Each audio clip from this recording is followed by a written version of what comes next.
할렐루야. 오늘은 일곱인의 재앙 세 번째, 소 제목은 눈을 들어 하늘을 보라. 눈을 들어 하늘을 보라. 이렇게 제목을 정했습니다.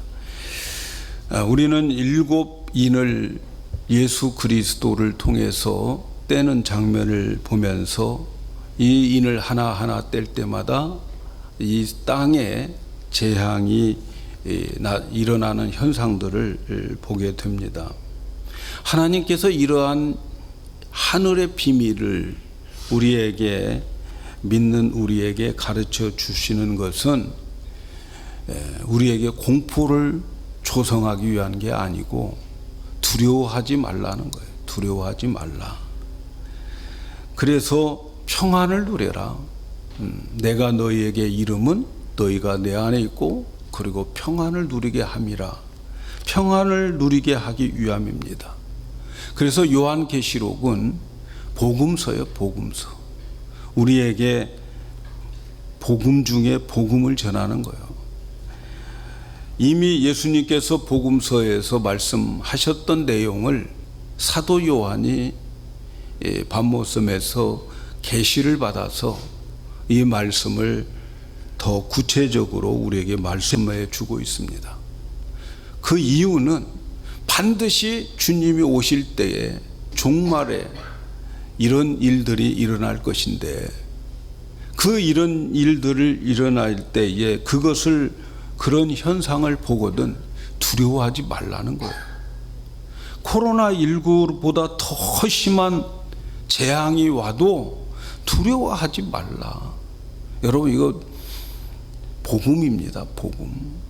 이보다 더 비교할 수 없을 만큼의 재앙들이 올 것인데, 재난들이 우리에게 반드시 와야 되는데 두려워하지 말고 놀라지 말라. 너의 믿음을 확인하라는 거죠.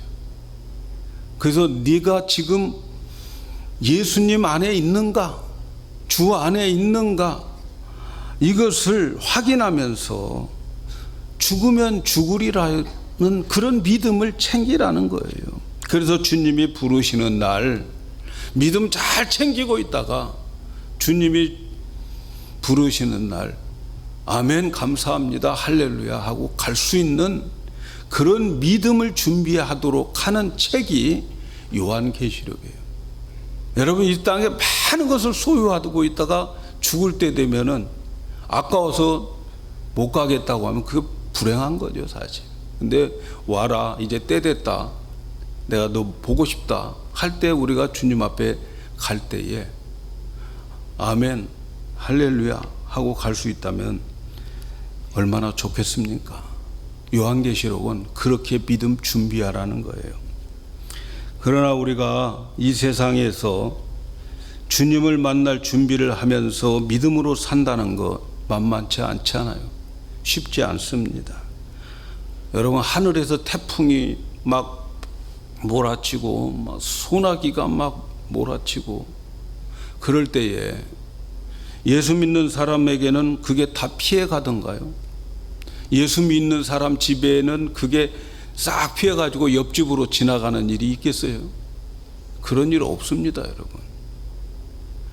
하나님께서 우리에게 인을 뜰 때마다 재앙을 내릴 때 그 재앙이 너는 집사집이구나, 이거 내가 피해 가야지, 그런 거 없어요. 코로나19가 이 세상에 와서 막 감염이 막 여기저기 되어 가는데 성도들이라고 해서 감염이 안 됩니까? 목사이니까 감염 안 될까요? 기도 많이 한 사람이니까 안 될까요? 예배 열심히 드리고 있는 사람이라고 감염이 안 될까요? 그게 아닌 거예요. 다 걸릴 수 있습니다. 그러나 성도들과 불신자들이 그것에 대한 태도는 하늘과 땅 차이라는 거죠. 감염될 수 있어요. 그러나 그것에 대한 태도는 하늘과 땅 차이예요. 불신자들은 코로나19로 인해서 죽으면 끝장인 거죠. 그들은 곧 음부로 내려가게 되고, 그리고 그들은 지옥으로 갑니다. 그래서 그들은 죽으면 안 돼요. 죽음이 무서운 거예요. 죽음이 두려운 거예요. 그러나 진정한 성도는 모든 것을 다 하나님께 맡깁니다. 그렇지 않습니까, 여러분? 모든 거 하나님께 맡기고 살든지 죽든지 다 하나님의 뜻이요. 하나님이 나를 건강하게 해서 살게 하면 하나님 나라에 더 많은 상급을 쌓고 기회를 주신 것이다, 이렇게 생각하면서 살아가고, 그렇죠? 그래서 하나님께 묻습니다. 하나님, 나의 생명 오늘 또 연장시켜 주셨는데 그 이유가 뭡니까? 제가 할 일이 뭡니까? 이것을 물으면서 감사하는 거죠.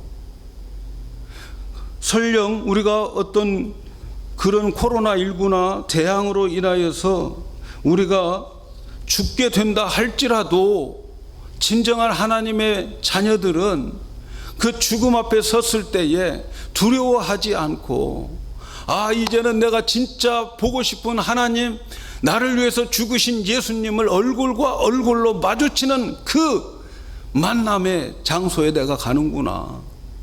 내가 그렇게 그리워했던 그 주님을 만나러 가는구나. 그렇게 생각을 하는 거예요. 나의 사랑하는 하나님을 만나러 가는구나. 드디어 엄마 찾아 3만이 다 왔구나. 그렇게 우리는 주님을 만나는 기쁨으로 죽음을 이기는 거예요. 성도들의 진정한 삶의 목표는 뭡니까? 죽음 넘어 하나님 만나는 거 아닙니까? 죽음 넘어 나를 위해서 십자가에서 죽으신 그 예수님, 그 모습, 참모습 보며 영원히 감사와 찬송을 드리면서 사는 것이 우리들의 목표가 아닙니까? 사랑하는 여러분, 우리의 목표는 하늘에 있다 하지만, 그러나 우리가 이 땅을 살아가는 데는 너무 괴로워요. 솔직히 신앙생활 힘들어요. 우리가 앞에서 어린 양 예수님께서 7인 중에서 4가지를 떼는 것을 봤어요. 그때마다 색다른 말들이 나타났어요. 흰말부터 시작해서 붉은 말, 검은 말, 청황색 말들이 다 나타나는 거죠. 말들이 나타나고 그 탄자들의 모습이 나타날 때에, 등장할 때마다 이 세상은 환난과 재난이 오게 되어 있다고 말씀하고 있잖아요. 여러분, 적그리스도가 출현하고 전쟁이 일어나고 기근 질병들이 이 땅에 창궐하게 될 때에 우리 성도들의 모두가 다, 우리들은 그 경험에서 벗어날 것이 아니에요. 다 우리도 똑같이 그걸 맞이하게 되는 거예요. 그런데 여러분, 우리가 그 가운데에 신앙을 지키며 산다고 하는 것이 믿지 않는 자들보다 쉬울까요? 어려울까요? 우리의 신앙생활이 이러한 인을 뗄 때마다 이 세상에 오는 기근 속에서 세상 사람들과 똑같이 살아가는 우리들의 모습이 세상 사람들보다 쉬울까요? 어려울까요? 저는 10배나 어렵다고 생각이 들어요. 기근이 왔습니다. 나 먹고 사는 것도 힘들어요. 우리 가족 먹여 살리는 것도 힘든데, 그 기근 속에서 나만 먹고 우리 가족만 먹으면 그 사람 마음속에 평안이 없어요. 그 마음속에 잠을 자를 수가 없는 평안이 그들에게는 없어요. 왜 그렇습니까? 그들은 나만 먹고 나만 잘 먹고 잘 사는 것이 삶의 목적이 아니고 주위에 허다한 많은 수다한 사람들에게 도와야 될 의무감과 그 부담감을 가지고 있기 때문에, 우리 가족도 먹어야 되겠지만 그것 가지고 다른 사람들까지 함께 나눠야 될 삶을 살아갈 때는 믿지 않는 사람들보다 훨씬 어렵습니다. 여러분, 우리가 더 어려워요. 너무너무 힘든 그러한 삶을 살아가게 될 것입니다. 그리고 이 세상에 믿음으로 살 때에 하나님을 모르는 자들, 예수를 모르는 자들이 얼마나 핍박을 하고 또 얼마나 괴롭힘을 당할지 몰라요. 억울함과 모순, 허무함, 불확신 가운데 똑바른 믿음 생활을 하기가 너무너무 어려울 거예요.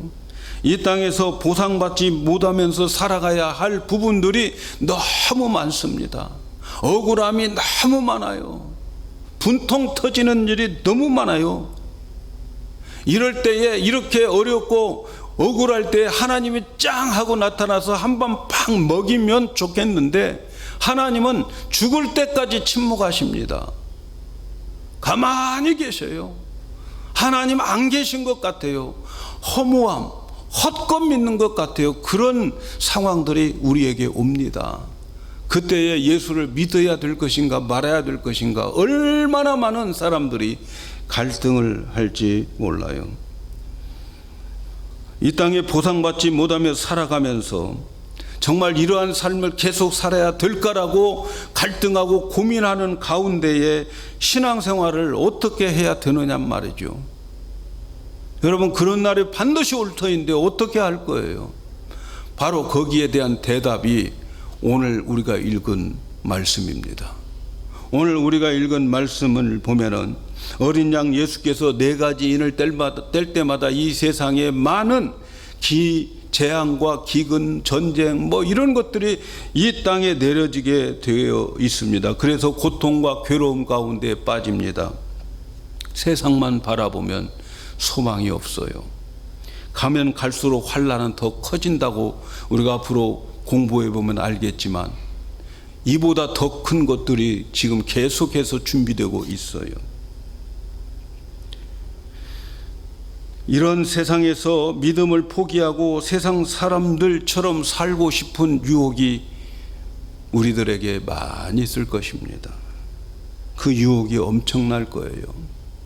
그런데 어린 양 예수께서 5번째 인을 떼실 때에 장면을 땅에서 하늘로 바꿔버립니다. 지금까지 왔던 이 땅의 장면에서 이제는 눈을 들어 하늘을 보게 합니다.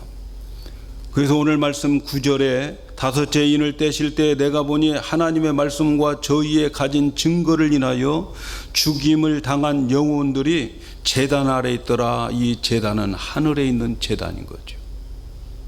지금까지는 땅에 있는 말들이 돌아다니는 것을 봤어요. 근데 지금은 이제 눈을 하늘로 돌리게 만드십니다. 여기에 제단이라고 하는 말이 나오는데 이 제단은 레위기 4장 7절에 있는 말씀을 배경으로 한 단어입니다. 레위기 4장 7절에 보면 제사장은 또 그 피를 여호와 앞 곧 회막 안 향단 뿔에 바르고 그 송아지의 피 전부를 회막문 앞 번제단 밑에 쏟아 부을 것이며 여기서 송아지를 죽여서 그 피를 회막문 앞 번제단에 쏟으라. 그 번제단, 이 쏟는 피, 이 피는 누굽니까? 우리가 잘 아는 대로 예수님이 십자가에서 골고다 십자가에서 흘릴 예수님의 피를 예표한 것이 성전의 성막의 번제단인 거죠. 그런데 이 제단은 어디에 있다고요? 지금 하늘에 있다는 거죠. 자, 그렇다면 이 제단은 뭘까요? 이 제단은 누구가 그렇게 죽어서 그 피를 제단에 쏟는 것이라고 우리는 알고 있습니까? 바로 예수 그리스도가 십자가에서 죽으시고 자기의 피를 쏟는 그 피를 가지고 손으로 만들지 않는 하늘의 그 성소에 들어가서 그 제단에 뿌린 거지요. 그런데 그 제단 아래 하나님의 말씀과 저희의 가진 증거를 위하여 죽임을 당한 영혼들이 있더라는 거예요. 거기에 하늘에 제단의 밑 아래에. 이들이 어떤 사람들입니까? 이들을 흔히 순교자들이라고 말합니다. 이들은 하나님의 말씀 때문에 죽임을 당한 사람들입니다. 이 땅에서 하나님의 말씀대로 살려고 하면 억울하고 모순된 세상에서 손해를 보게 되고 또 보상도 받지 못하고 억울하고 그냥 그 억울한 채 살다가 삶을 마감하는 사람들 많습니다. 손해를 받아 억울함을 당해도 하나님은 침묵하고 계시고 때로는 그렇게 살다가 세상을 끝냅니다. 세상에서 아무 보상도 받지 못하고 살아가는 그 사람들, 너무너무 억울하게 그 말씀대로 살고 보상도 받지 못하고 살아가는 이 사람들, 그게 진정한 예수 믿는 사람이라는 거죠.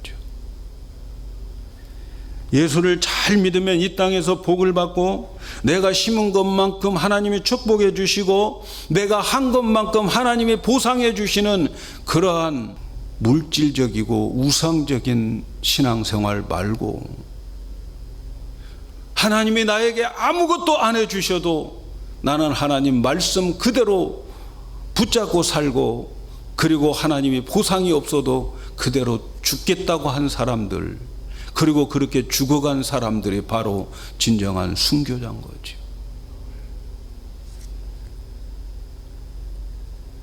오늘날 말이죠, 기복신앙 기독교인들이 너무 많아요.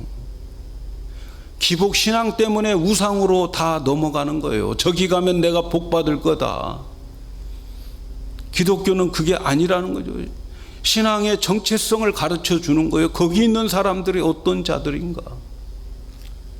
우리는 순교자는 목배임을 당하고 사형 현장으로 끌려가서 죽는 것만 순교라고 생각하는 경향이 많아요. 그러나 요즘은, 여러분, 요즘 세상은 그런 순교자 없어요. 극히 드물어요.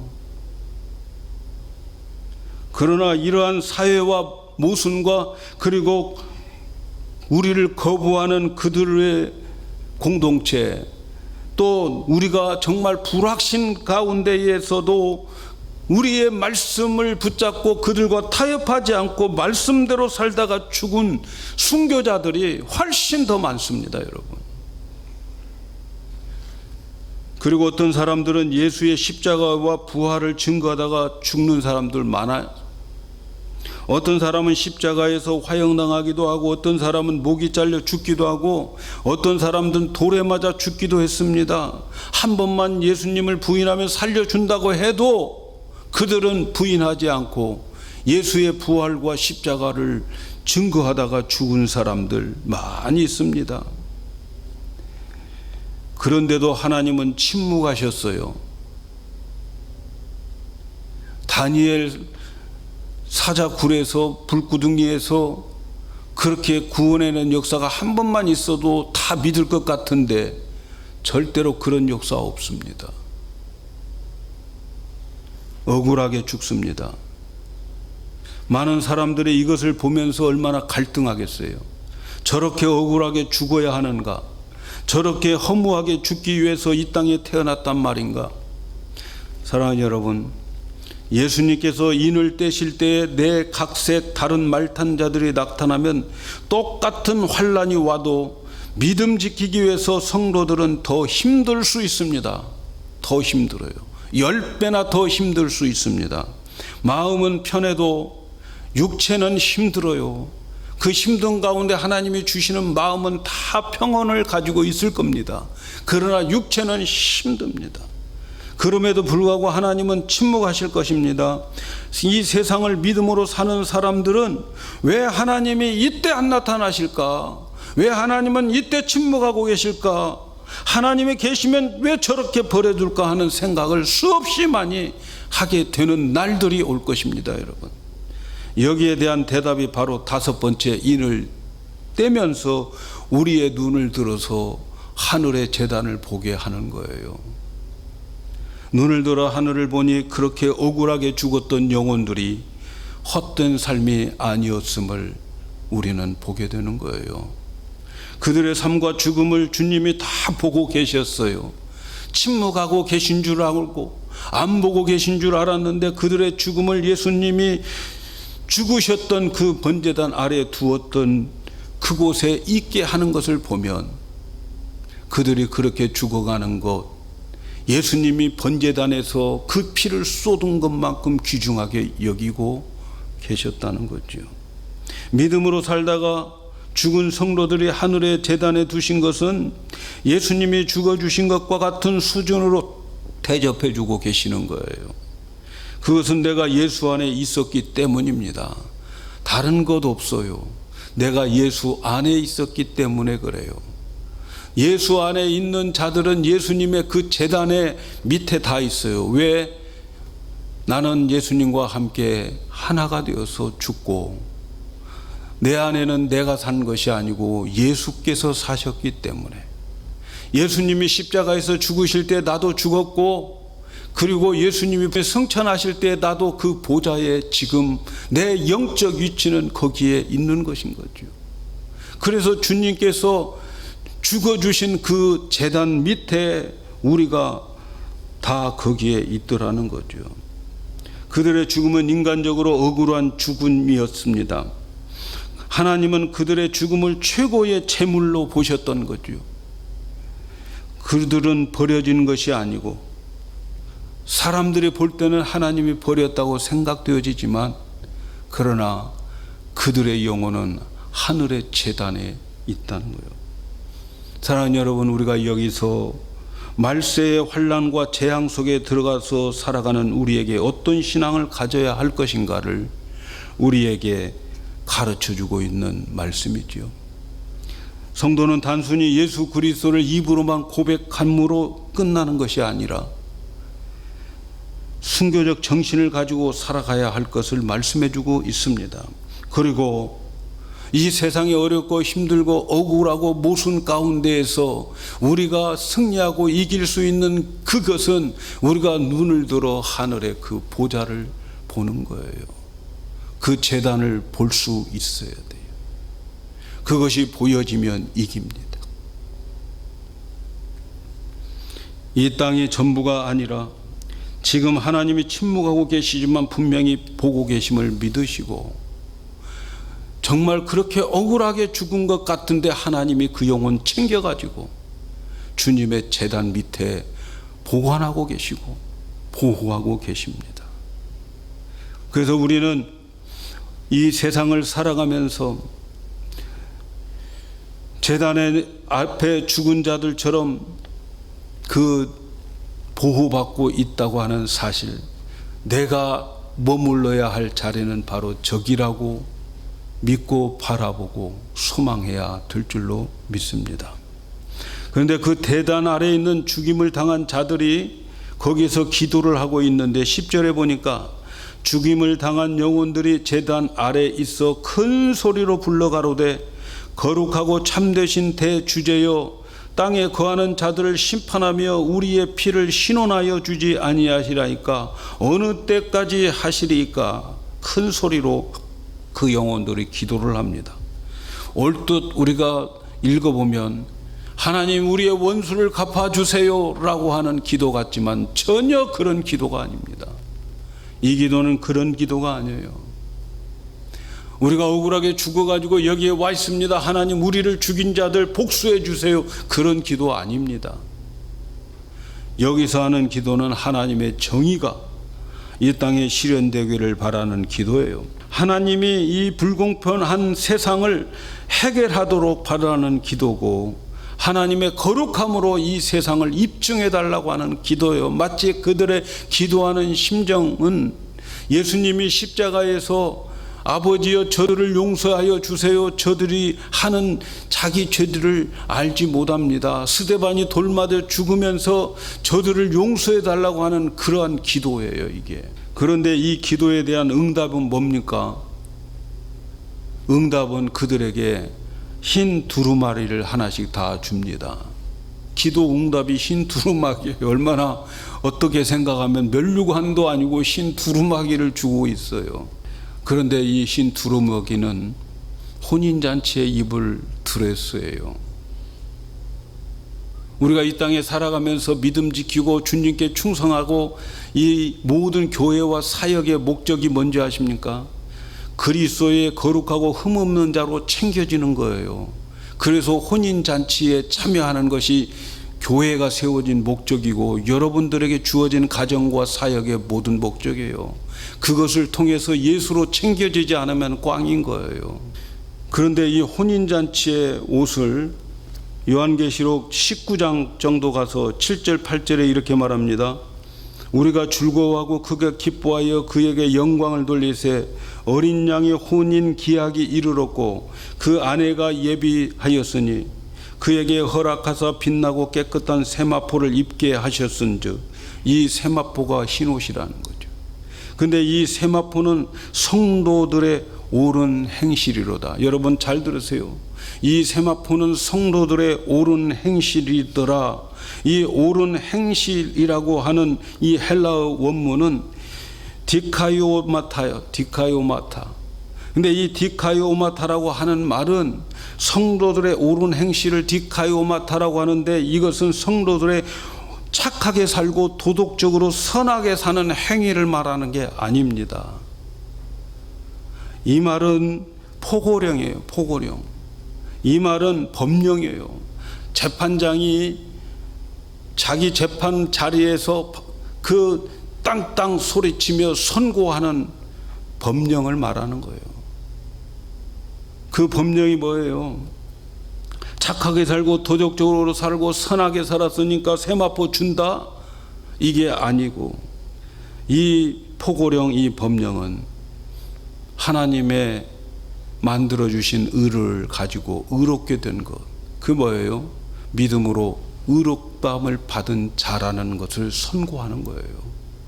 믿음으로 의롭다라고 선고를 받은 자들에게 세마포를 주는 건데, 그 세마포가 그 요한계시록 6장에 나온 그 제단 밑에 있는 자들의 영혼에게 주는 하얀 옷이에요. 흰 옷들. 하나님은 어떤 자들이 의롭다고 합니까? 우리가 잘 아는 대로 로마서 3장 25절에 보면 믿음으로 의롭다함을 얻는다고 말하지 않아요? 믿음으로. 그러므로 흰옷이란 예수님의 보혈로 씻음 받은 옷을 말하는 거예요. 어린 양의 피로 씻어 의롭게 된 자들을 말하는 거예요. 어린 양의 피로 의롭게 된 자들은 세마포 옷을 가지고 있어요. 그래서 여러분, 요한계시록 6장에 나온 그 제단 밑에 있는 영혼들에게 흰옷을 주는 것은 꼭 십자가에서 화형을 당하고 사자굴 속에 들어가고 그리고 목베임을 당하는 그런 순교자만 가리키는 것이 아니고, 오고 오는 모든 세대 속에서 믿음으로 의롭다함을 믿고 끝까지 믿음 지키는 자들에게 주는 그러한 세마포 옷인 거지요. 예수님의 십자가의 공로로 의롭다함을 받은 자들에게 주어지는 거예요. 그러니까 하나님의 말씀과 저희가 가진 증거가 뭐예요? 십자가에서 죽으시고 부활하시고 승천하신 그 죽음 당함을 믿는 자들에게 의롭다함을 모든 시대, 모든 세대의 성도들이 말하고 고백하고 있다면, 그것은 바로 그들이 그 세마포 옷을 받는 거예요. 그리고 그들이 순교자인 거죠. 따라서 다음에 나오는 말씀이 이해가 되는 거예요. 저희 동물 종들과 형제들도 자기들처럼 죽임을 받아 그 수가 차기까지 하더라. 그 수가 차기까지 하더라 라고 하는 말씀 여러분 많이 들으셨죠? 순교자의 수가 차야 된다 많이 들으셨죠? 이 말씀도 위험하고 죽음의 땅으로 가서 순교하는, 그래서 순교자의 숫자가 차야 주님이 오신다 하는 그러한 비상한 각오를 하라는 뜻으로 많이들 해석합니다. 이 말씀은 순교자의 수가 찰 때까지 하나님 나라가 완전하게 수립할 수 없다는 뜻이 아닌 거예요. 이 말은 하나님 나라가 완성될 때까지는 우리의 억울함과 답답함이 다 풀리지 않는다는 것을 말하고 있어요. 그런데 어떤 선교단체는 순교자의 숫자가 차야 되니까 주님의 나라가 완성되고 또 주님이 오시기를 위해서 사지로 막 몰아넣는 거예요. 위험한 곳으로 다 가라는 거예요. 비장하게 들리기는 하지만 굉장히 위험한 해석이에요. 다시 말씀드리지만 요한계시록을 제가 구체적으로 말씀드리는 이유 중에 하나가 뭐냐면 이단에 빠지지 말라는 거예요. 이단에 현혹되지 말라는 거예요. 인터넷에 나오는 화려하게 설명하는 이단들, 여러분 거의 다 이단들인 것을 아십시오. 하늘의 제단 앞에 죽임을 당한 자들은 로마의 핍박 가운데 사형을 받고 그런 자들만 말하는 것이 아니고, 오고 가는 모든 세대의 문화와 사회의 모순된 구조 속에서 하나님의 말씀을 끝까지 지키며 살아가다가 죽은 사람들의 수를 말하는 거죠. 그들은 오직 예수님의 십자가와 죽음과 부활과 승천과 재림을 증거하고 예수님의 공로를 믿고 의지하면서 끝까지 십자가의 보혈을 믿고 죽음을 맞이한 사람들을 순교자라고 말하는 거예요. 오늘 살아가는 우리들의 사회의 모순과 부조리 속에 우리의 생명을 걸고 말씀을 지키면서 살아가고 있다면 그 사람은 안식제에 들어가서 흰옷을 받고 잠시 쉬었다가 그리고 구원받은 사회자들의 수가 차게 되면 이제 19장에서 혼인잔치에 참여하게 된다는 거죠. 사랑하는 여러분, 이제 앞으로 세월이 가면 갈수록 여러분이 알고 있는 성경 말씀대로 살 수가 없도록 교묘하게 세상이 돌아갈 것입니다. 정말 헷갈리는 시대가 돌아올 것입니다. 세상은 평화라고 하는 면목을 가지고 평화라고 하는 명분을 가지고 종교를 하나 만들자고 하는 그러한 일들이 이제부터 시작될 겁니다, 여러분. 모든 종교를 통합해서 하나가 되고자고 외치는 자들이 나타나게 될 겁니다. 이때에는 평화라고 하는 명목, 평화라고 하는 명분을 가지고 오직 예수, 오직 말씀으로 사는 자들을 괴롭게 하는 세대가 반드시 옵니다. 그러나 우리는 생명을 걸고 말씀을 지켜야 되고 예수 십자가 외에는 구원이 없다는 사실을 끝까지 믿고 억울하게 죽음을 당할 각오를, 그 순교적 정신을 가지고 있어야 됩니다.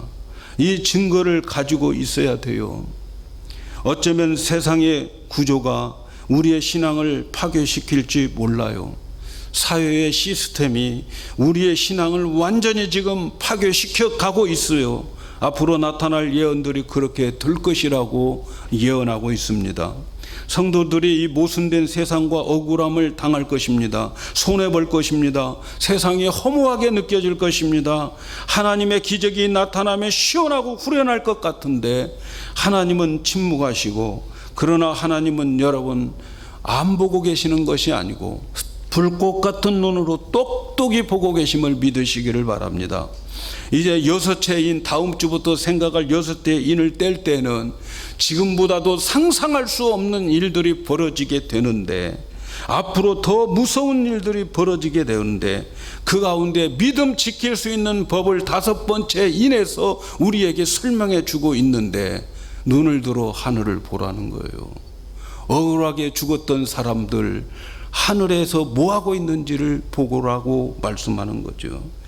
그때에 많은 사람들이 갈등하며 많은 사람들이 배교를 하고 하나님 등지고 예수님 등질 터인데, 그럴까 봐서 5번째 인에 땅에서 눈을 들어 하늘을 보게 하고 제단 아래에 있는 믿음 지키는 자들의 영혼을 보게 만들어 주신 이 그림을 여러분 여기에서 하나님의 음성을 들을 수 있어야 됩니다.